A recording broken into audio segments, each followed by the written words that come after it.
అజిగవా సాహితీ ఛానల్కు స్వాగతం. సుమారు 20 సంవత్సరాల క్రితం ఈటీవీ వారు భాగవతాన్ని సీరియల్గా తీశారు.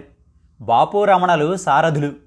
ఆ సీరియల్ కోసం సినీ శ్రీనాథుడైన వేటూరి సుందరరామమూర్తి గారు చాలా పాటలే వ్రాశారు. ఆ పాటలన్నీ వేటికవే చాలా గొప్పగా ఉంటాయి. పండిత వంశంలో పుట్టిన వేటూరి గారికి రామాయణ భారత భాగవతాల మీద, వాటి అంతరార్థాల మీద, కావ్య ప్రబంధాల మీద సాధికారత ఉంది. పాండిత్యంతో పాటు అవతలి వారిని మంత్రముగ్ధుల్ని చేసే మనోహర శబ్దార్థ కవితా విన్యాసం కూడా ఆయన సొత్తు. సినీ గీతాల విషయానికి వస్తే దర్శకుడు చెప్పిన సన్నివేశాన్ని బట్టి ఆయన హృదయం స్పందిస్తుంది. అందుకు తగ్గట్టుగా రసధారల్ని కురిపిస్తుంది. ఆ విషయం తెలియడం వల్లనే వేటూరి గారు సినిమాల్లోకి వచ్చిన తొలినాళ్లలోనే తమ భక్త కన్నప్ప చిత్రంలో కిరాతార్జునీయం వంటి కీలక ఘట్టానికి వేటూరి గారితోనే పాట రాయించుకున్నారు బాపు రమణలు. ఆ పాటలో వేటూరి గారు చేసిన ప్రయోగాలకు తెలుగు సినీ ప్రపంచం జేజేలు పలికింది. రహస్యం సినిమాలో మల్లాది రామకృష్ణ శాస్త్రి గారి గిరిజా కళ్యాణం ఎంత గొప్పగా ఉంటుందో, భక్త కన్నప్పలో వేటూరి గారి కిరాతార్జునీయం కూడా అంత గొప్పగానూ ఉంటుంది. ఆ తరువాత తమ సినిమాలలో వేటూరి గారితో ఎన్నో పాటలు వ్రాయించుకున్నారు బాపు రమణలు. అలానే తమ భాగవతం సీరియల్లో కూడా కీలక సన్నివేశాలన్నింటికీ వేటూరినే గీత రచయితగా ఎంచుకున్నారు. అటువంటి సన్నివేశాలలో మహాయోగి అయిన శుకబ్రహ్మ ఆగమనం కూడా ఒకటి. వేటూరి వారు శుకబ్రహ్మ గురించి వ్రాసిన ఆ కవితను చెప్పుకోబోయే ముందు ఎప్పటిలానే నాదో చిన్న మాట. మీలో ఎవరికైనా సాహితీ సంబంధమైన విషయాల గురించి నా సహాయం అవసరం అయితే rajanptsk@gmail.comకు ఈమెయిల్ చేయండి. అలానే సాహితీ సేవకు మీ వంతు సాహితీ పోషణ చెయ్యాలి అనుకుంటే 9949121544 నెంబరుకు మీ మనసుకు నచ్చినంత నగదును ఫోన్పే లేదా గూగుల్ పే చేయండి. ఇక వేటూరి వారి కవితా శోభలో మనమంతా ఆ శుకబ్రహ్మ దర్శనం చేసుకుందాం. ముందుగా ఆ సన్నివేశం గురించి, శుకమహర్షి గురించి 4 మాటలు చెప్పుకుందాం. ఒకానొక సందర్భంలో పరీక్షిత్తు మహారాజు వేటలో బాగా అలసిపోయి అక్కడికి సమీపంలోని శమీకుడనే ముని ఆశ్రమానికి వెళ్ళాడు. అక్కడ ధ్యానంలో ఉన్న శమీకుడు తన ప్రశ్నలకు బదులివ్వనందుకు అతనిపై కోపం వచ్చింది పరీక్షిత్తుకు. దానితో చచ్చిపడి ఉన్న ఓ పాము శరీరాన్ని తెచ్చి ఆ ముని మెడలో వేసి వెళ్ళిపోయాడు. ఈ విషయం శమీకుని కొడుకైన శృంగి అనేవానికి తెలిసింది. ఆ శృంగి బాలకుడే గాని మహాతపశ్శక్తి సంపన్నుడు, కోపిష్టి.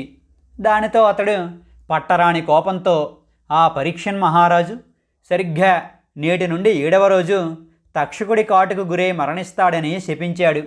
అప్పటికే తాను ఆవేశంలో చేసిన తప్పు తెలుసుకుని కుమిలిపోతున్న పరీక్షిత్తుకు ఈ శాపం సంగతి తెలిసింది. దానితో ఆయనకు జీవితం మీద వైరాగ్య భావన కలిగింది. చావు ఎలా తప్పించుకోవాలన్న ఆలోచన ఆయన చేయలేదు. ప్రజలను పాలించే ప్రభువునయ్యుండి ఇటువంటి పాపం చేసినందుకు తప్పకుండా శిక్ష అనుభవించాల్సిందే అనుకున్నాడు. తన కుమారుడైన జనమేజయునకు రాజ్యం అప్పగించి గంగా తీరంలో ప్రాయోపవేశం చేయడానికి కూర్చున్నాడు. నిజానికి అభిమన్యుని కొడుకైన పరీక్షిత్తు మహాధర్మాత్ముడు, గొప్ప పరిపాలకుడు.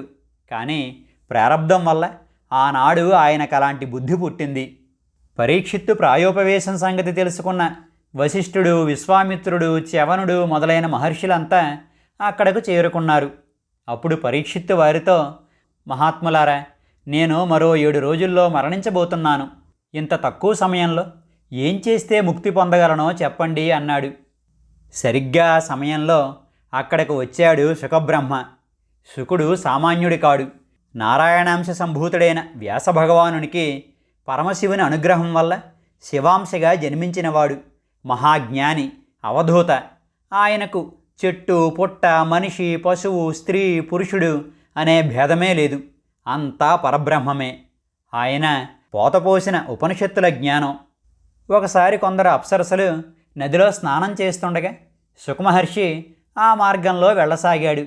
అంతే, స్నానం చేస్తున్న ఆ అప్సరసలంతా అలా దిగంబరంగానే లేచి ఆ శుకునకు పరమ భక్తిభావంతో నమస్కరించారు.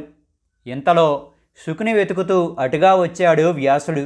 ఆయనను చూడగానే ఆ అప్సరసలంతా గబగబా దుస్తులు కట్టుకుని నమస్కరించారు.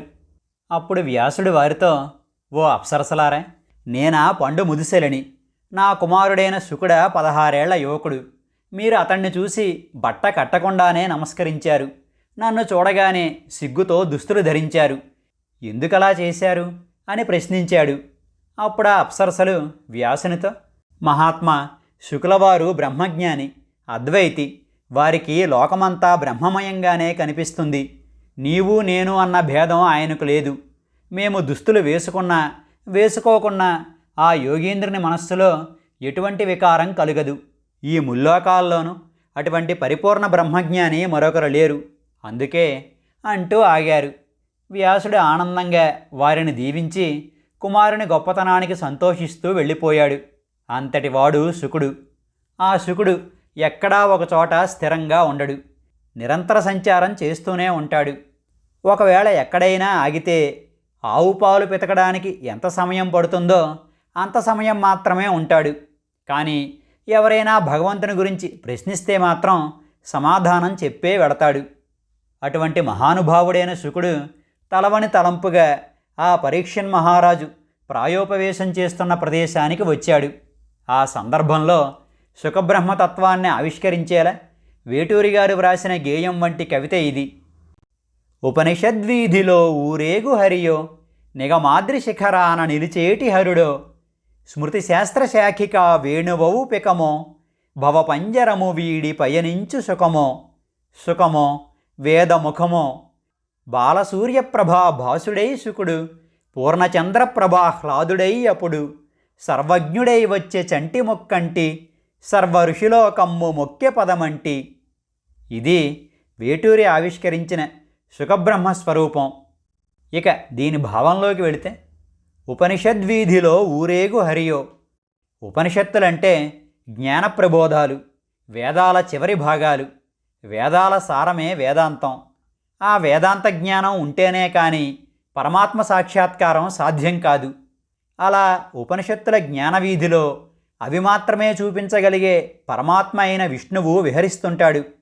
ఆ విషయాన్నే వేటూరి ఉపనిషద్వీధిలో ఊరేగు హరియో అంటూ అహం బ్రహ్మాస్మి స్థాయిని పొందిన ఆ శుకబ్రహ్మ విష్ణువేనేమో అన్నట్లు ఉన్నాడంటారు. ఆ వెంటనే మళ్ళీ శుకబ్రహ్మను శివునితో పోలుస్తూ నిగమాద్రి శిఖరాన నిలిచేటి హరుడో అంటారు.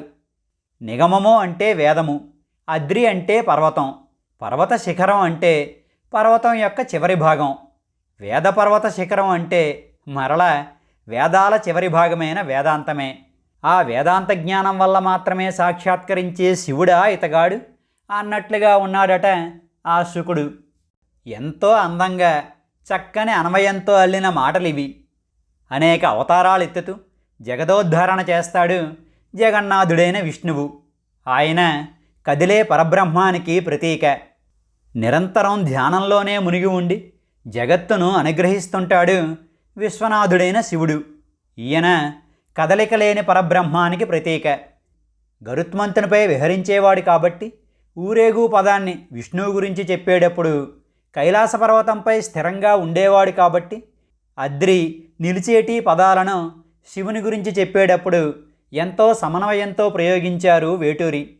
అద్వైతి అయిన శుకబ్రహ్మ గురించి చెప్పేటప్పుడు ఇలా శివకేశవుల అద్వైతాన్ని ప్రస్తావించడంలోనే వేటూరి రచనా వైశిష్యం తెలుస్తుంది. పైగా వ్యాసుడి రూపంలో ఉన్న కేశవుడికి పుట్టిన శివుడేగా ఈ శుకుడు. ఆ తరువాత స్మృతిశాస్త్రశాఖిక వేణువవు పికమో అంటారు. శృతి అంటే వేదం, స్మృతి అంటే ధర్మశాస్త్రం. మనుస్మృతి, పరాశర స్మృతి అంటాం కదా, అవే ధర్మశాస్త్రాలు. వేదాలు సామాన్యులకు అర్థం కావు. అందుకే వేదాన్ని అనుసరించి అందరూ ఎలా నడుచుకోవాలో చెప్పడం కోసమని ఋషులు ధర్మశాస్త్రాలు రచించారు.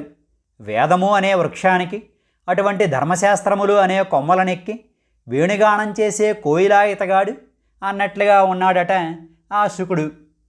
ఆ తరువాత భవపంజరము వీడి పయనించు సుఖమో అంటారు. భవము అంటే సంసారం, సుఖమో అంటే చిలుక. ఆ సంసారమనే పంజరం నుండి బయటకు వచ్చి జ్ఞాన మార్గంలో ప్రయాణించే చిలుక ఈ శుకుడు అన్నట్లు ఉన్నాడట.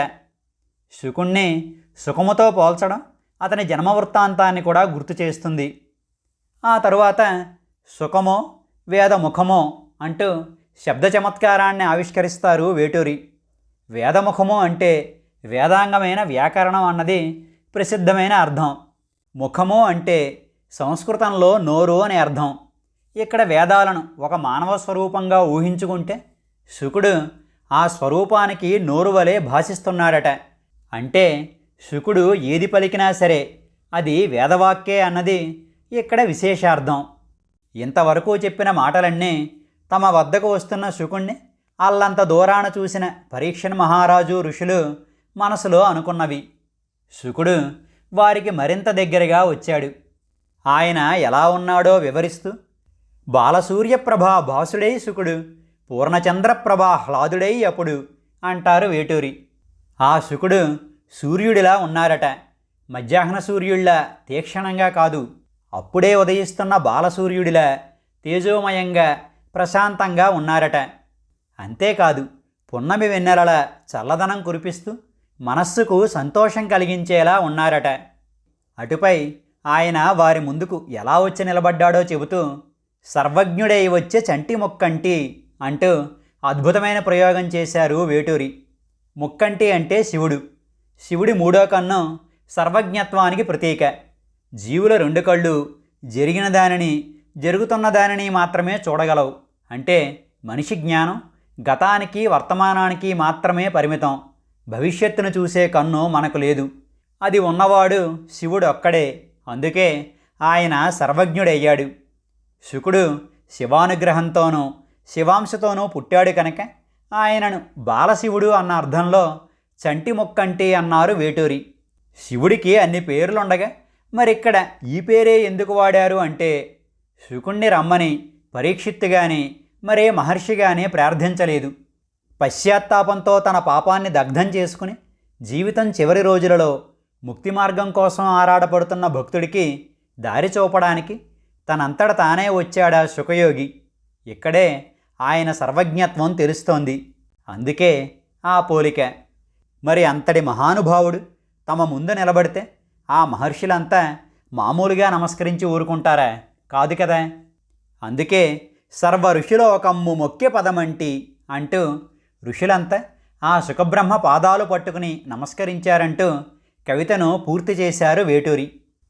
ఇది యోగీంద్రుడైన శుకబ్రహ్మ గురించి కవీంద్రుడైన మన వేటూరి వెలయించిన కవిత్వం. అటుపై పరీక్షన్ మహారాజు శుకమహర్షిని ఈ తక్కువ సమయంలో ముక్తి పొందాలంటే ఏం చెయ్యాలో చెప్పమని ప్రార్థించాడు. అప్పుడు శుకుడు 7 రోజుల పాటు పరీక్షిత్తుకు అక్కడ మహర్షులకు భాగవత పురాణం చెప్పాడు. ఆ భాగవత శ్రవణంతో బ్రహ్మజ్ఞానం పొందిన పరీక్షన్ మహారాజు మునిశాపాన్ని ఆనందంగా అనుభవిస్తూ తక్షకుని వలన శరీరాన్ని విడిచిపెట్టి పరమపదాన్ని చేరుకున్నాడు. భాగవతాన్ని మానవలోకానికి అందించిన ఆ శుకమహర్షికి తన గీతాల రూపంతో చిరంజీవత్వాన్ని పొందిన వేటూరికి నమస్కరించుకుంటూ ఇక ఈనాటికి స్వస్తి. మీ రాజన్ పీటీఎస్కే.